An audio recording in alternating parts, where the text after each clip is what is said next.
We have Loka Pavani with us, and she will be speaking about Bhagavad Gita as it is 440, and I will be handing over to you. Hare Krishna. Hare Krishna. Please accept my humble obeisances. All glories to Srila Prabhupada. Thank you very much for welcoming me again to speak about Bhagavad Gita.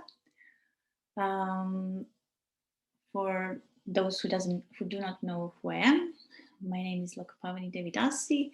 Last time when I was speaking, I was actually living in Belgium in Radeš, but now I am part of Swiss Yatra.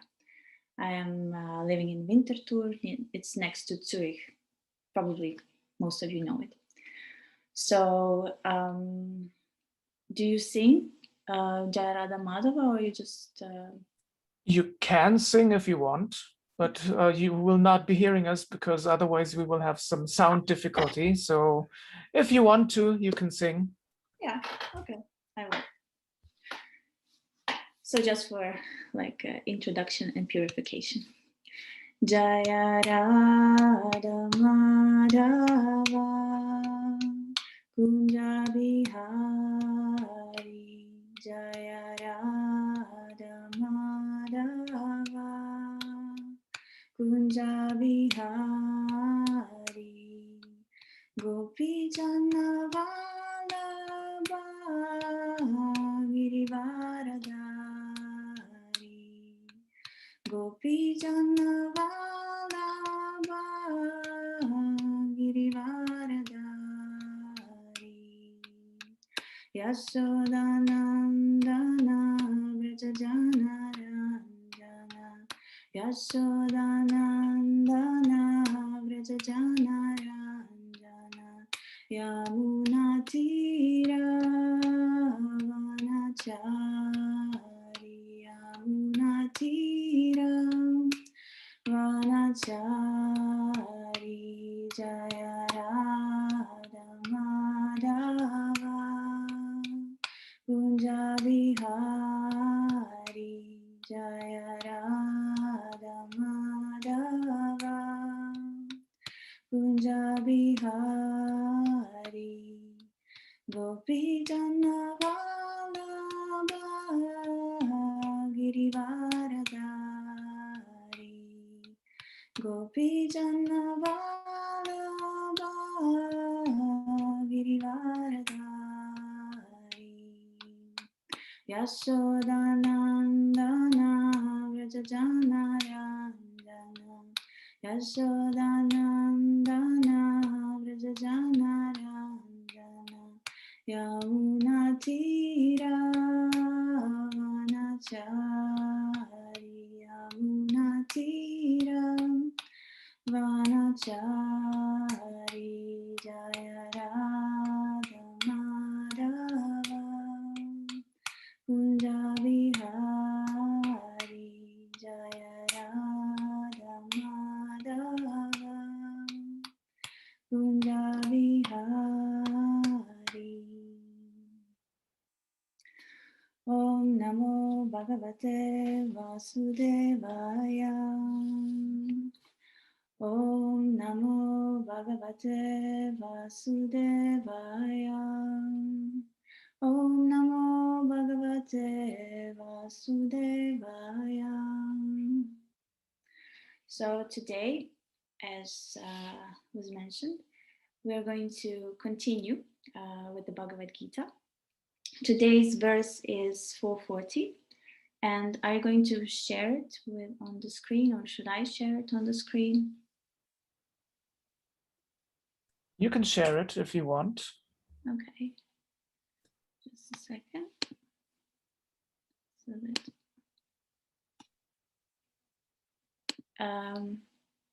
it says that I cannot, but anyway, I mean, if you would like to see, then you can. You should be able to share now.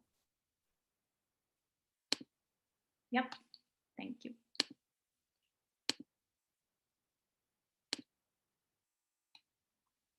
Okay. Agyascha sradhadanascha samsayatma vinasyati nayam lokosti na paro, nasukam samshayatmanaham. Agyascha shradadhanascha samshayatma vinashyati, nayam lokosti na paro, nasukam samshayatmanaham. Agyascha shradadhanascha samshayatma vinashyati, nayam lokosti na paro, nasukam samshayatmanaham. So word by word.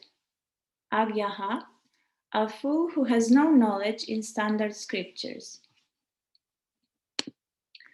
Cha, and. Ashradadanaha, without faith in the revealed scriptures. Cha, also, samshaya, of doubts. Atma, a person. Vinashyati, falls back. Na, never. Ayam, in this. Lokaha, world. Asti, there is. Na, nor. Paraha, in the next life. Na, not. Sukham, happiness. Samshaya, doubtful. Atmanaha, of the person. Translation and purport by His Divine Grace, A.C. Bhaktivedanta Swami Srila Prabhupada Ki Jai. But ignorant and faithless persons who doubt the revealed scriptures do not attain God consciousness. They fall down. For the doubting soul, there is happiness neither in this world nor in the next. Purport. Out of many standard and authoritative revealed scriptures, the Bhagavad Gita is the best. Persons who are almost like animals have no faith in or knowledge of the standard revealed scriptures, and some, even though they have knowledge of or can cite passages from the revealed scriptures, have actually no faith in these words. And even though others may have faith in scriptures like Bhagavad Gita, they do not believe in or worship the personality of Godhead Sri Krishna. Such persons cannot have any standing in Krishna consciousness. They fall down. Out of all the above mentioned persons, those who have no faith and are always doubtful make no progress at all. Men without faith in God and His revealed word find no good in this world, nor in the next. For them there is no happiness whatsoever. One should therefore follow the principles of the revealed scriptures with faith and thereby be raised to the platform of knowledge. Only this knowledge will help one become promoted to the transcendental platform of spiritual understanding. In other words, doubtful persons have no status whatsoever in spiritual emancipation. One should therefore follow in the footsteps of great acharyas who are in the disciplic succession and thereby attain success. Om Jnana Timirandasya Jnananjana Shalakaya Chakshur Militam Yena Tasmai Shri Gurave Namaha. He Krishna Karuna Sindhu Dinabandhu Jagatpate Gopesha Gopika Kanta Radhakanta Namostute Tapta Kanchana Gorange Radhe Vrindavaneshwari Vishabhanu Sute Devi Pranamami Haripriya. Vancha Kalpatarubhyascha Kripa Sindhubhyaya Cha Patitanam Pavanebhyo Vaishnavebhyo Namo Namaha. Jai Shri Krishna Chaitanya Prabhu Nityananda Shri Advaita Gadadhara Shivasari Gaura Bhaktavinda. Hare Krishna Krishna Krishna Hare Hare, Hare Rama Rama Rama Hare Hare. Namo Vishnupadaya Krishna Prasthaya Bhutale Srimate Bhaktivedanta Swami Iti Namine Namaste Saraswati Devi Gauravani Pracharine Nirvishesha Shunyavadi Paschatya Deshatari. So, to continue the discussion, which is actually very much connected with the verse that you were reading and discussing last Wednesday when Amarendra Prabhu was there. So the first thing that was mentioned in the verse 439 is the faithful man. So Krishna first explained about who is the faithful man and how he is dedicated to transcendental knowledge, and because of that he subdues his senses, and he's therefore eligible to achieve such knowledge. and having achieved it, he quickly attains the supreme spiritual peace. So you were mentioning Shraddhaman, the person who possesses faith. And now Krishna is speaking, actually, according to the commentary of Vishwanath Chakravarti Thakur, he's mentioning 3 types of persons in this verse 440. So he's talking about the persons who are ignorant, and these are called agyas. So they have no knowledge of the scriptures, and they're considered as animals. The other type of persons are Ashradadanas, and they are without faith in the revealed scriptures. So these are actually the persons who have some knowledge of the Vedas, but they have no faith. They just cite it, or they know how to cite the verses, and they just interpret the knowledge that they find in the Vedic scriptures according to their understanding. And the third type of person is the person who actually has faith but is doubtful. And these are called samashya. So 3 types of persons. And then Krishna says how for a doubting soul, there is happiness neither in this world nor in the next. So I was exploring a little bit about what is actually doubt. So doubt is something that is definitely opposite of faith. And in Srimad Bhagavatam, it is explained actually in the verse 326:30 that doubt is part of, it's like a symptom of intelligence. So the verse goes that doubt, misapprehension, correct apprehension, memory, and sleep, as determined by their different functions, are said to be the distinct characteristics of the intelligence. So basically, it is concluded in the Shastras and generally that person who thinks also doubts in a certain way. And person who thinks and doubts shows that he has certain intelligence. And Srila Prabhupada, in many of his lectures, he said that that is very good for beginning.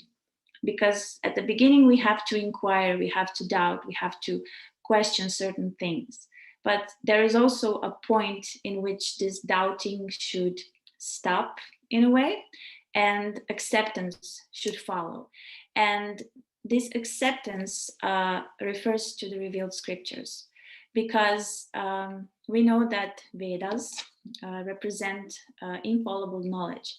They are considered infallible because they are not coming from a conditioned soul, a human being who is not perfect, who has 4 deficiencies of being illusion, making mistake, cheating, and the 4th one I always forget. But so the point is that it doesn't come from an imperfect person. It comes from the Supreme Personality of Godhead, who, as we know, at least us who were studying Srimad Bhagavatam, that this knowledge, Vedic knowledge, was imparted by Krishna through the heart to Brahma. So this knowledge comes from the Supreme, and it is very, very old.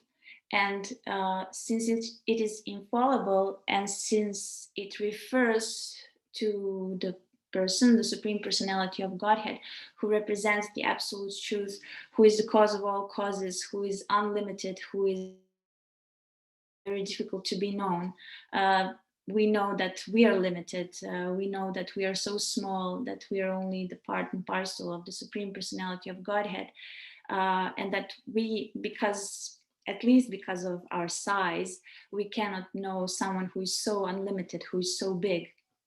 So therefore, we need to learn how to accept certain things that are given to us from the Vedic scriptures. And that is why Srila Prabhupada very much emphasized that the Bhagavad Gita is called Bhagavad Gita as it is.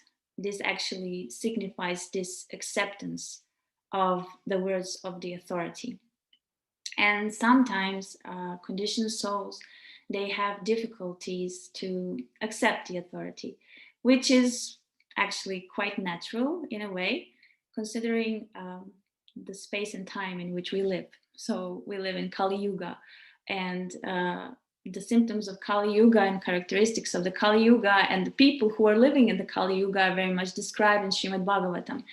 And there we have the descriptions of the politicians who are corrupt, who are using people, who are imposing taxes on them. We know that this age is full of people who are quarrelsome, who are lazy, misguided, and above all, always disturbed. So it's very difficult to find someone to follow in this age, even though we do that, because actually to be faithful to something, to have faith, is the natural inclination of the soul. So we are spirit souls, we are parts and parcels of Krishna. We have the same qualities as Krishna, but in quantity we are not the same as he is. And one of the qualities of the soul is that the soul possesses faith, Shraddha.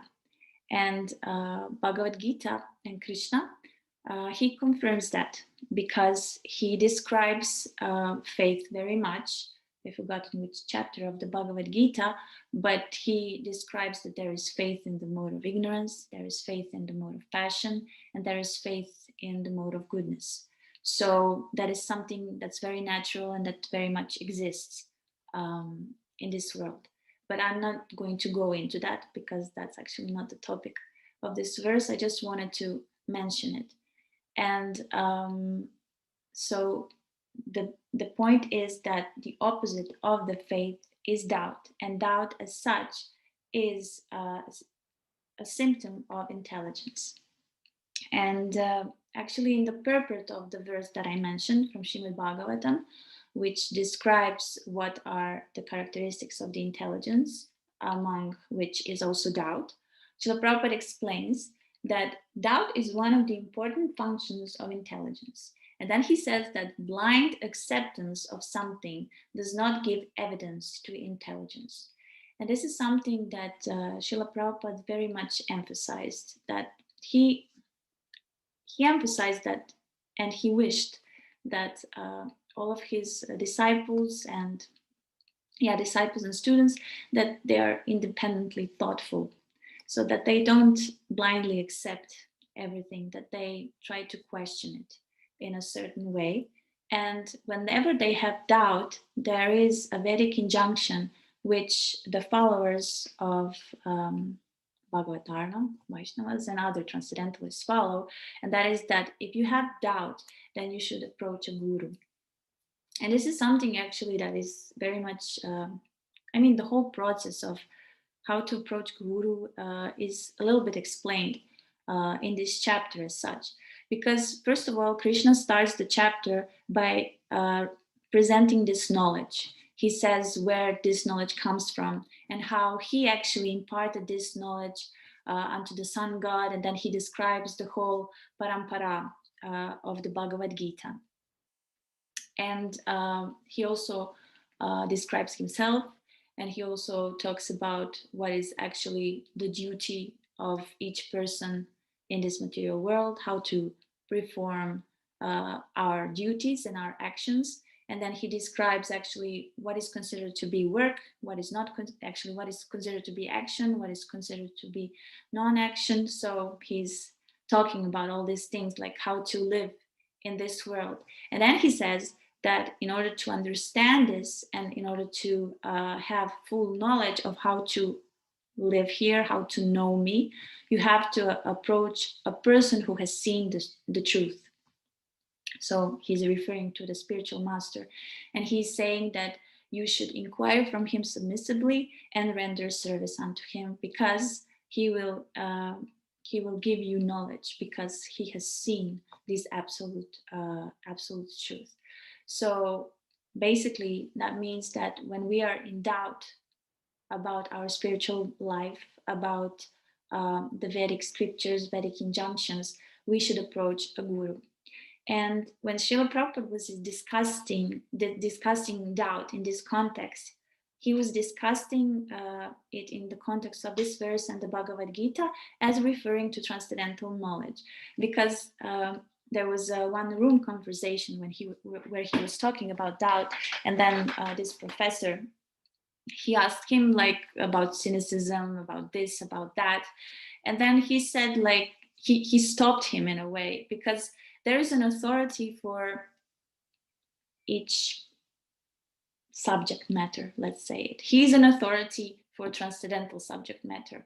If you want to know about psychology, then you go to someone who knows about this. If you need an operation or you need a doctor because you're sick or you need to do something about it, then you go to the doctor. So there are experts in each field. So this doubt that is actually being explained here is the one which is referring to transcendental knowledge. And that is what Srila Prabhupada emphasized, and that is what actually Krishna also emphasized here, because he says that in the verses that will come, the next two verses that will come in your reading, he says, he actually describes how these doubts will be dissipated. And they will be dissipated by performing devotional service. So, which is service to the Supreme Personality of Godhead. And these doubts actually are nartas in our hearts because of our covering or our misunderstanding. But they're also a sign of, they can also be a sign of spiritual progress if they are dealt with in a way which is described in the Shastras. And that is, I have a doubt in my spiritual life and I approach an authority, which is usually our guru or a spiritual master. And Lord Chaitanya Mahaprabhu, he gave an example, his personal example of how to do it. When he received the Maha Mantra of his spiritual master, in Chaitanya Charitamrita, it is described how he said he approached after chanting the Maha Mantra and after exhibiting all the symptoms, he realized that he's actually acting like a madman and that he's totally crazy. And he had doubts whether this what he was going through. And these doubts, of course, occurred because he was given an example to us how to act, because he, as the Supreme Personality of Godhead, has no doubts. But he was exhibiting the doubt like, why am I crazy?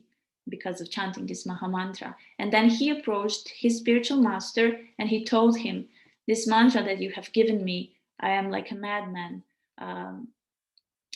Please help me if this is the way it should be. And then Srila Prabhupada, he explains in the purport how Lord Chaitanya Mahaprabhu is actually giving us an example of how to act. How every time we actually have a doubt in our spiritual life, we should approach an authority in whom we trust actually, and this authority, by the knowledge that he or she possesses, will dissipate that doubt. And it's always the knowledge, the transcendental knowledge, that is dissipating these doubts. And this knowledge is also not only theoretical knowledge, but it's also a person who applies the knowledge is needed. And that's why Krishna says in the chapter 4 that we should approach a spiritual master. So, and this is also something that is mentioned in Srimad Bhagavatam as well, because this dissipating of our doubts actually goes hand by hand with increasing the faith. So as the faith increases, the doubts disappear. But doubts are okay, and they're here for us so that we can improve ourselves, so that we can approach the spiritual master, so that we can inquire from him submissively with rendering the services, and so that we can gain the knowledge which will give us more faith. And then this faith will grow and grow.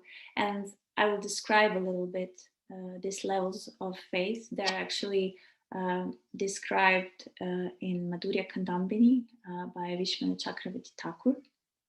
And this is something that I was listening from the lecture of my spiritual master. But the point that I wanted to make is that is that when we approach a spiritual master, we are not only searching for theoretical knowledge, but we are also searching for an example. And therefore, it is said in Srimad Bhagavatam in first canto, chapter 2, that we should listen to the classes of Srimad Bhagavatam. So hearing Srimad Bhagavatam, hearing the book Bhagavatam, but we should also serve the person Bhagavata, because the person Bhagavata is the one who actually lives according to the principles that are described in the Bhagavatam. And this is actually when we have these two things, the knowledge and the exemplary person, then our doubts actually disappear. And the same was shown by Srila Prabhupada. I was listening to the lecture of my spiritual master. His name is Niranjan Swami, His Holiness Niranjan Swami. And he was describing how we have to picture the time in which Srila Prabhupada actually came to the West. I mean, most of you know how he came with Jaladuta over the Atlantic Ocean, only actually with full faith, the order of his spiritual master, and the box full of books, so that he can actually execute the order of his spiritual master and try to propagate Krishna consciousness in the West. And then he described how he came into a situation, a social situation in a way, in the America, where you had hippies. And hippies were a contra-culture at that time, and they were known for not accepting authority. And my spiritual master said that he also lived in one of those hippie communes. And he said that whenever anyone wanted to exhibit some kind of authority, whether, I don't know, make some rules about showering, cooking, cleaning, he would be kicked out because he was imposing himself as an authority, and hippies as such, they didn't accept it. Everyone lived the way he or she wanted to live there. So they really didn't like, they lived very freely. And then Srila Prabhupada came to Bovary, which was a very poor and hippie-like place.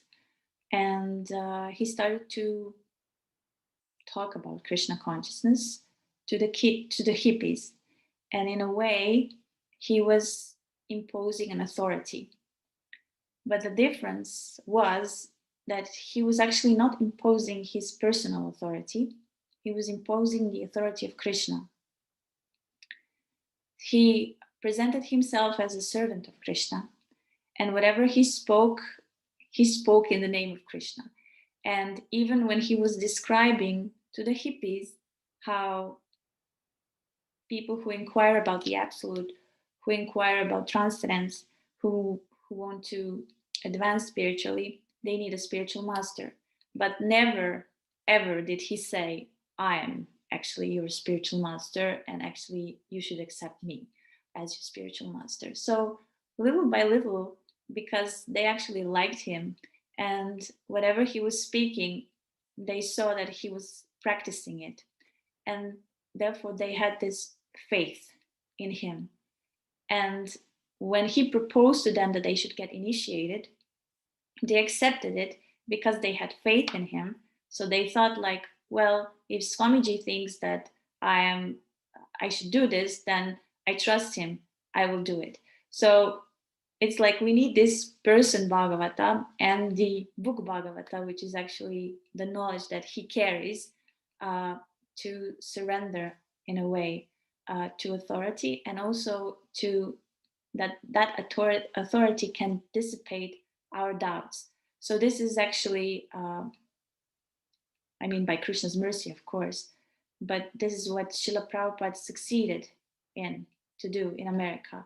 So he accomplished that people who never wanted to live under any authority actually accepted authority. And they accepted him as an authority because he was the representative of Krishna. And Krishna here was the central point. So this is just one example how the doubt of a person who actually doubts the authority in a way accepts it in the end, because he has an example of the person who lives by transcendental knowledge what he preaches. So this is the only way that doubts in spiritual life can be eliminated. And as I mentioned, there are like levels of faith, which are described in Madhurya Kandambini by Vishwanath Chakravarti Thakur. So at the beginning of this lecture, we said how Shraddha or faith is inherent in all of us because we are spirit souls. It's totally natural that we have faith. So therefore, we receive a Bhagavad Gita, maybe we hear some kirtan, we meet some devotee, and somehow this interests us, and this faith somehow that maybe there's something here grows, but still we have some doubts. And then this is like the stage of Shraddha. Shraddha then evolves into another level of faith, which is sadhu sangha. So the sadhus, the devotees, they actually help us with their example and their knowledge, and especially if they have realized knowledge, like practical applications and realizations of what is written in the scriptures, they can help us build our faith and eliminate the doubts that we have.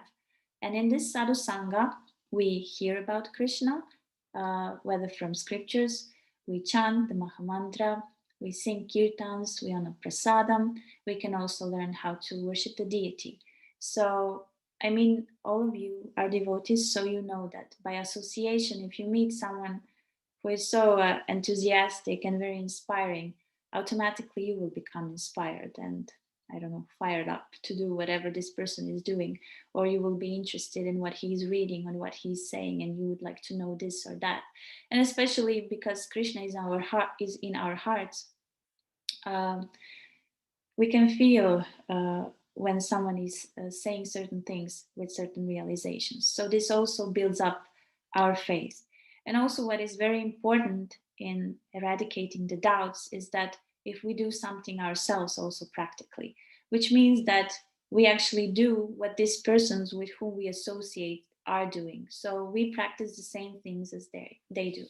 Because we know that Srila Prabhupada many times explained how spiritual life, this Krishna consciousness, is actually very much scientific. So whatever we do, actually whatever we hear about, if we apply it, we will have certain realizations. So in that sense, Krishna consciousness is science, because by application of certain things, we can realize actually that the truth.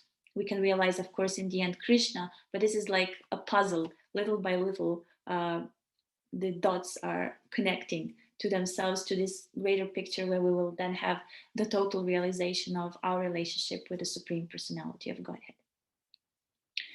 But to go back to the sadhu sangha. So in this sadhu sangha, we associate with these devotees and we try to do certain things as them. And then maybe there we find a certain person who is a pure devotee who we accept as our spiritual master, and then we take initiation. And this is also a level of bhajana kriya in which the faith again increases. And then by accepting the spiritual master as an authority, by following the instructions that he gives to us, which we practically apply in our lives, all doubts disappear. And even if we have doubts in the practice of our Krishna consciousness, again, we can approach this spiritual master and then inquire from him submissively, and he can give us knowledge by which we can eradicate these doubts. But there is also one more thing that we should not forget. And that is that when we are searching for Krishna, Krishna is actually not very far. So Krishna is in our hearts. And I found some, because I was reading some lectures, some nice verses which prove this point. Two of them are from the Bhagavad Gita, and one of them is from Srimad Bhagavatam. So Bhagavad Gita 10:10 says that, to those who are constantly devoted to serving me with love, I give the understanding by which they can come to me. The next verse is 1861. The Supreme Lord is situated in everyone's heart, O Arjuna, and is directing the wanderings of all living entities who are seated as on a machine made of material energy. So the Supreme Lord Krishna is situated in our hearts. And as I said, we are approaching a spiritual master according to the instruction of Krishna. But it is actually Krishna, by his mercy, who is giving us the Guru. And then the Guru, by his mercy, is giving us Krishna. So they are interrelated. And it's not only that this person Bhagavatam, to whom we gave our trust and who we follow and whose instructions we follow, it is not only he that leads us, but also Krishna in the heart. But as we know from Krishna conscious philosophy, that those two persons are actually the same, because the external manifestation of Paramatma is our Guru, and Paramatma is in our heart is the internal manifestation of Krishna. So both of them are acting in our spiritual life, and if we are sincere, they are eradicating all the doubts. And especially today, some devotees or some people who are not initiated, sometimes they say like, well, you know, in the past there has been this or that. And sometimes many devotees, they got disappointed by the authorities that they were following. And Srila Prabhupada actually explained this very nicely. I mean, very nicely. He said the truth. He said, like, it's you're searching for a guru, and the guru doesn't have to always be a Diksha guru. It can be some authority that you like and you follow, because there are such people in our movement. And then you realize actually that this is a pseudo guru, pseudo teacher. And he just said, well, that is your misfortune. It's the same as you're looking for a doctor because you want to heal something, you're sick in some way, but you get a pseudo doctor, and that is like your misfortune, like your karma. But then he says, Krishna is in your heart, and if you are sincere, he will send you the real person who will give you the right knowledge and in whom you will gain trust. So it is Krishna actually who puts us in all this situation for some reason. Sometimes we cannot understand, but it's also the test of our sincerity, whether how much we want Krishna, how much we are honest, and actually what we are actually looking for. And when I was reading about it and listening about it, I was thinking how I read also the book about Ramanuja Acharya, about his life, and he had a guru who tried to kill him actually. And Lord Narayan and Lakshmi Devi, they saved him in the forest from this person. And anyway, there's a whole story behind it. But it's not like, it just, Krishna puts us sometimes in these situations just to test us. But he's always in our hearts. And if we stay true to the real goal, and that is to actually become pure devotees and to establish our relationship with Krishna and to develop pure love for him, he will guide us. Because with the shining lamp, he who is situated in the heart, with the shining lamp of knowledge, he dissipates the darkness born out of ignorance. So he's there, and he will always lead us, and he will always dissipate all our doubts. And to mention one more verse which talks about this, it's the verse from Srimad Bhagavatam, again, Canto 1, Chapter 2, verse 17, which is a very known verse, which states that Sri Krishna, the personality of Godhead, who is the Paramatma, super soul in everyone's heart, and a benefactor of the truthful devotee, cleanses desire for material enjoyment from the heart of the devotee who has developed the urge to hear his messages, which are in themselves virtuous when properly heard and chanted. So he's here, and he reacts when we chant his name, when we read about him, when we try to remember him. And just like Lord Chaitanya Mahaprabhu said in the first verse of Shishashtakam, Chaitudarpanam Marjanam, these holy names are cleaning our hearts. Krishna is there with the broom, removing all the impurities, and the impurities that he removes are also doubts. So this is also what is removed by the hearing process. And what is interesting is that this faith, this shraddha, is faith in something that is beyond. Why is it said that it is beyond? Because it's transcendental. And we all know that Krishna cannot be perceived by material senses. And then the acharyas, the Srimad Bhagavatam, they all point that he can be known through the transcendental sound. He is present in the transcendental sound. And in Canto 1, it is described how there are various rasas. And we know which ones they are. There's a neutral rasa, a servitorship or dasya, then friendship, parenthood, and conjugal love with Krishna. So 5 rasas. And Srila Prabhupada describes in Srimad Bhagavatam how all of them can be experienced through sound. So I found that quite interesting. And that's why it's emphasized, I would dare to say, very often, if not each page actually, because Srila Prabhupada explains many things in his purpose. So it's always just like hear, chant, all the time. And this is actually the process which will eliminate all the doubts. Because even when we approach the spiritual master, we inquire and we listen. And it's always about the listening. And even, the guru is the one who has perfectly heard from his authority. So this hearing process is very, very important, and is the one who will eradicate all the doubts that we carry in ourselves. So to come back again to the levels of faith. So we stopped at bhajana kriya. So we follow the instructions of the guru. And what do? We hear most of the time. We remember, we chant, we worship the deities. And then there is anartha-nivriti, which means the elimination of all inauspicious things in our heart. So they're all eliminated by this process. And then actually anartha-nivriti and nishta stage are very close, because anartha-nivriti means that I think about 90% of the anarthas is eliminated. And then we come to the nishta stage where we are fully convinced, where we have like full conviction, full faith that this process that we actually established our relationship with Krishna. And then we go further with developing the taste, the attachment, the spiritual emotions, and then finally prema.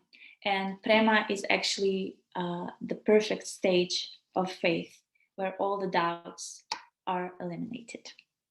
And the person who doubts, the doubts, I was listening to also one lecture where it is said that the doubts are like brakes. Like you want to go somewhere, but you cannot go there because you brake all the time. And you brake because you always think, oh, there's some kind of a danger here. I should not go here. Or I should not go there. I should stop here and not move. So you're not moving anywhere. So that's why it is said in this verse that you cannot attain any happiness in this life or in the next, because there is no improvement for you. You cannot proceed. You just get stuck in your own like conceptions, and nobody can eradicate these doubts from you. And the same is even in so-called material life. If you always doubt everything that you do, you will end up anywhere. It will end up nowhere, and you will definitely not be happy. So some faith has to be given somewhere so that we can proceed, so we can learn, so we can see certain things. And the same is in spiritual life. So as verse 39 said, that the person who has faith, all the knowledge will be revealed to him. The person who has doubts, he will fall down, and he will not have any happiness in this life or in the next. And then in the next verses, Krishna will talk about how to eliminate these doubts, and this is by performing devotional service, which we just mentioned and said that mostly it's hearing and chanting about Krishna. This is the process that cleanses the heart, eliminates the doubts, and actually takes us forward to prema, to establishing our relationship with the Supreme Personality of Godhead. And yeah, so this is the points that I had, and I would like to leave now sometimes maybe for some discussion or comments or questions, or maybe you had some thoughts about everything you heard.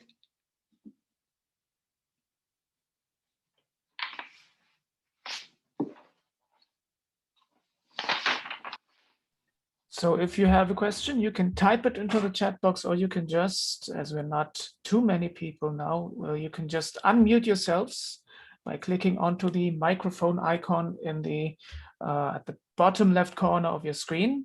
That is if you're on a computer. I don't know where it is when you're joining by mobile phone, but somewhere there is a microphone icon. You can click on it, and then you should be heard, and then you can speak and ask your question.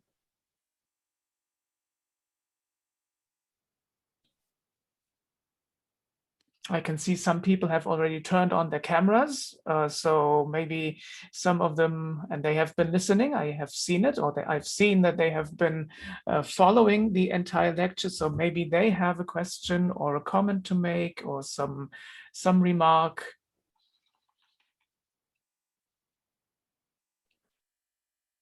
So I have a question. Hare Krishna Mataji, please accept my humble obeisances. Thanks a lot for your wonderful lecture. Really liked it. So Mataji, I have a question regarding the happiness, what is mentioned in this verse, like Kunti Devi or Maya Yashoda, or you say Radharani or Pandavas or Bhishma Dev, all they are kind of like great devotees of Lord, right? And they had no doubt about the presence or about the opulence about Lord. They had the perfect knowledge, but after that they had to suffer in this material life. So yeah, I just want to ask that, yeah, when these kind of devotees are suffering in this material world, so how we can like think about the happiness and try to go forward in the spiritual life and simultaneously think about the material happiness. So that is my question, Mataji. Hare Krishna. Thank you for your question. Well, first of all, I would like to say how we should also define what is happiness. So when we talk about happiness, we're not talking about material happiness, definitely. We're talking about spiritual happiness, which is inherent to every soul, because the soul is ananda, full of bliss. So when we talk about actually spiritual happiness, we're talking about ananda. And the happiness that is actually mentioned in this verse is the happiness of the soul. So we, even though conditioned, can have this happiness in this life and in the next, even though we are embodied. So even though we are embodied, if we one day, by mercy of Guru and Krishna, attain full Krishna consciousness, and we develop prema to the Supreme Personality of Godhead, then it doesn't matter whether we are in this world or we're in the spiritual world. For a devotee, it is the same. And the calamities that the Pandavas were going through, even Yashoda, because Yashoda was not going through the calamities of the Pandavas in the sense of somebody trying to kill them all the time, but Yashoda was suffering because of separation of Krishna. So each devotee actually, in the Leelas of Krishna, which are manifested on this earth when he comes here and when he sorry, I can't find the word, incarnates, yes. When he incarnates on this planet, they all perform Leelas with Krishna for a certain purpose. So the Pandavas had to suffer because Krishna came with the mission to eliminate the demons and to protect the pious. And actually, through all the hardships that they went through, Krishna was always there. And as you remember, Queen Kunti, even though she suffers, she prays, let these calamities happen again and again, because by going through them again and again, it means I will see you again and again, and by seeing you, I will remember you, and therefore I will no longer meet with birth and death. So that's the whole point of our lives here, to perform Krishna Bhakti and go back home, back to Godhead, and establish our relationship with Krishna, because actually in this world there is no happiness. This is Mrityu Loka, place of death, however that sounds a little bit scary, but that's the fact. And we, by taking birth, we die every day, so therefore automatically we're not very happy persons, because the outcome that awaits us is not very nice. So in that sense, speaking about happiness, material happiness, there's no way. So we have to have a transcendental understanding of things, how things happen in this material world, and who actually we are, and that we are not this body. And there is also one more thing. I mean, when you talk about sufferings of devotees, there are so many layers. This is just one that I mentioned. Another layer is that in some way, by devotees suffering, Krishna glorifies them, because he puts them in certain situations in which their qualities come out. We were, for instance, talking about Prahlad Maharaj, because yesterday was Narasimha Chaturdashi, and my friend who was giving a lecture, he was speaking how, I mean, Prahlad Maharaj was thrown into snakes, thrown from a mountain. He was supposed to be squashed by the elephants. Then his father personally wanted to kill him. I don't know whatever happened. So, and it's like a question like, why is Krishna putting this pure devotee in such a situation? But he's also showing an example of a person who has firm faith. This is, for instance, the stage of faith that Prahlad Maharaj has is the perfect stage of faith, where he totally is convinced in the Supreme Personality of Godhead Vishnu, that the purpose of life is to worship Vishnu, and that's it for him. And Vishnu is everywhere, Krishna is everywhere. And because of this faith, Lord Narasimhadev appeared out of a pillar. But the whole situation did not happen only that he exhibits his power and that he kills Hiranyakashipu, but also to show the qualities of the devotees, because actually they show by example how we should live our life in this world, how we should be tolerant, more humble than a blade of grass, and more tolerant than the tree. That is what they are. So through all these hardships, they actually showed that example, and the example of compassion, for instance, because Prahlad Maharaj was threatened so much with so many dangers, and they tried to kill him so many times, but still he tried to stop Narasimhadev from killing his father, saying like that he doesn't want any harm for him. So all the things always happen for a reason. Yashoda was suffering so that her love towards Krishna can be increased. And also the gopis were suffering for the same reason. And also to show the world who they are, what kind of love actually they exhibit towards Krishna. And in the same way, the Pandavas also suffered in that sense. To show the world the example of how to live in this world, because everyone here will suffer in some way. So to speak about happiness in this world is impossible.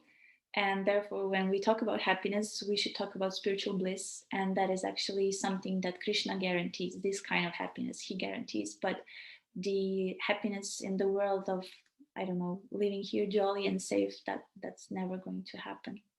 So therefore, we should not be doubtful, because even if we don't go through the spiritual path, we will not be happy, because there is no happiness in this world.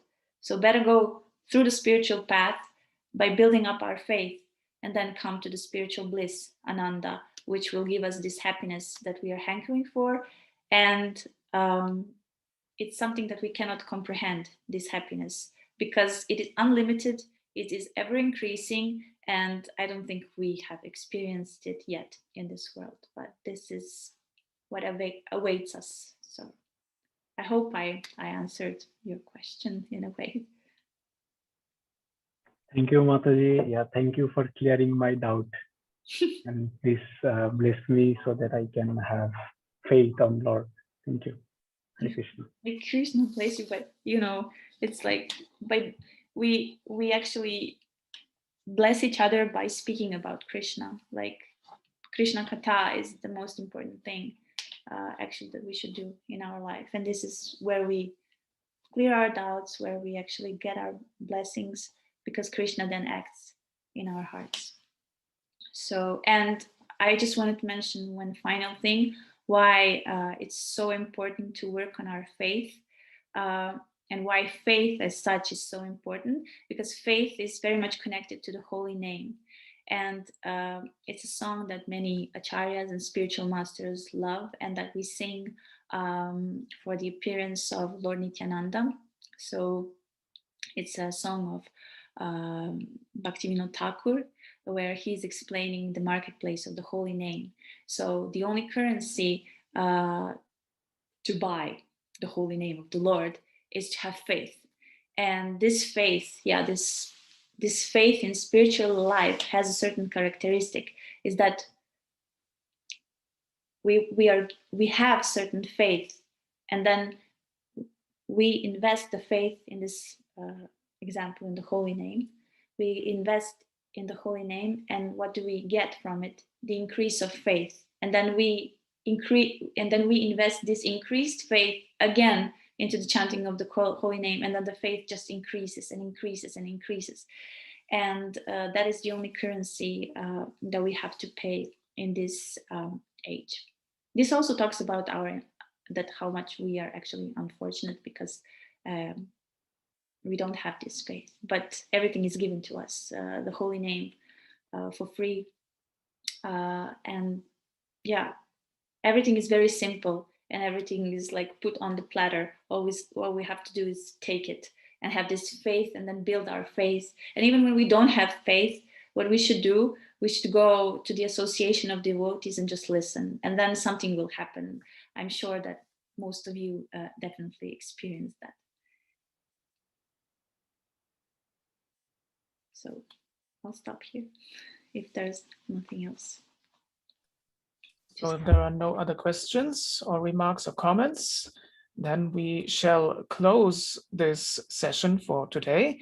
Martina writes in the chat, faith means to let go, give up control, and we need to be brave. Yes. It's also something, there is somewhere in the Bible, there is a statement, be bold, which means be brave, have courage.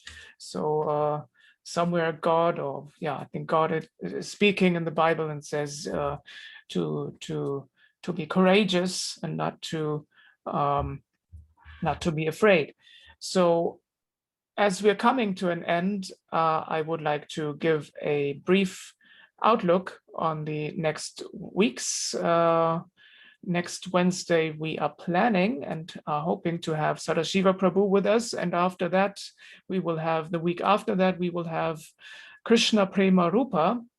That would be the 9th of June, Krishna Prema Rupa. And then on the 16th of June, we might have Hari Vilas Prabhu.